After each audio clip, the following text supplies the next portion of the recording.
What's up everyone and welcome back to Potato Monsters League of Legends Top 5 Plays. We apologize about the skipped episodes recently, but we'll do our best to stick to our normal schedule, and with that, I encourage everyone to submit your own replays for a chance to be featured and win yourself some RP. Also, we have some cool new things coming up in the future, so stay tuned. Without further ado, we're going to jump into our number 5 play with Kuza and Singed, and at the start we see him harass the enemy Lee Sin in lane, but now we see Jarvan coming up through river, so Lee Sin kicks him to tower, and Sonic waves as Jarvan collapses in and Lee Sin ignites. Now we see a Cataclysm to lock him in as Jarvan backs off to let Lee Sin take the kill and catch up, but he flings him out and then quickly dodges Dragon Strike, fleeing to the jungle. They both follow him, but then Lee Sin turns around, but Jarvan continues to chase as he predicts and quickly dodges his EQ combo, and then, well, you know how the saying goes, don't chase the Singed.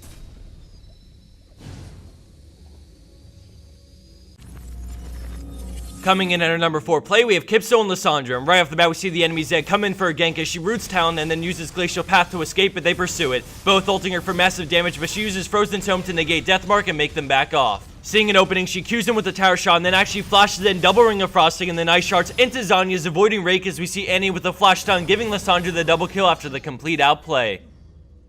Sticking with the theme of huge outplays, we switch over to the master of them with Springer 2 on Zed. We can see him taunting the Hecarim as Draven takes the tower, and right as it falls, the enemy team collapses on them, but he quickly swaps himself out, avoiding the ult, and then is forced to head into the jungle. With 4 members of the enemy team coming at him, I remind you he has no wards around him, so what he does is pure instincts and mechanics.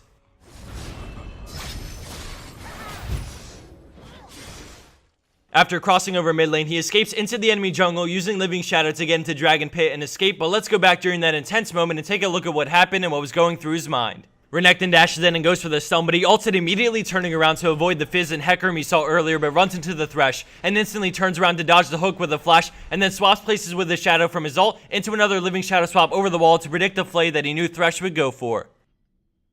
Coming in at our number 2 spot is Is4Lip on Caitlyn that goes from what looks like absolute death to an ace for her team. At the start we see her head into assist Caston, but he gets out alive and then the enemy team turns to her. Blitz flash hooks her in and then Vayne barely misses the condemn into the wall, allowing her to bury her and flash away, and right before they finish her off, Caston comes in from the side and lands a huge force pulse as she EQs, grabbing the fadeaway kill on Blitzcrank. As she runs through river, we see Caitlyn Vayne chase her, and then she decides to fight this one out as she puts down a trap and continues to run. Vayne falls for it as Caitlyn quickly EQs straight into her ult, and Vayne can't even do anything about it because of the slow from Caliber Net and the vision from the trap. With 2 enemy players up, she lifesteals off the creeps, and then all of a sudden Work rushes at her, but she kites back with red buff, grabbing her 3rd kill in this play as the friendly Caston gets KO, acing the enemy team.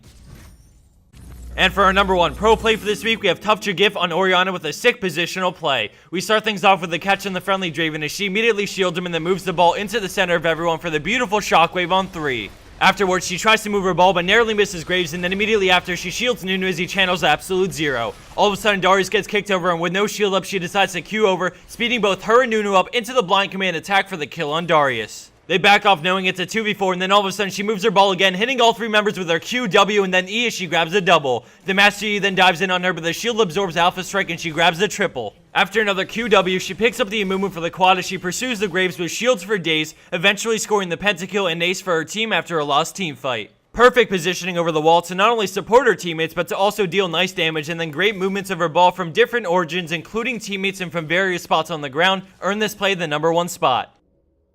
And for the bonus clip of the week, we have Hero Player on Malphite who battles it out really early in the game and sadly dies. But as the clip plays on, we see something epic happen around the time where Zack's passive procs. Keep in mind how quick respawn timers are at the start of a game. Thanks for watching everyone, and again, we apologize for the missed episodes lately. We've been extremely busy with many things, both personal and things we're working on, and we have some really cool things to release in the near future, so keep your eyes peeled. And again, don't forget to submit your pro plays for a chance to be featured and win yourself some RP if you land the number 1 spot. That's enough out of me. Enjoy the rest of this play, and I'll see you back here soon for week 139 of our top 5 plays.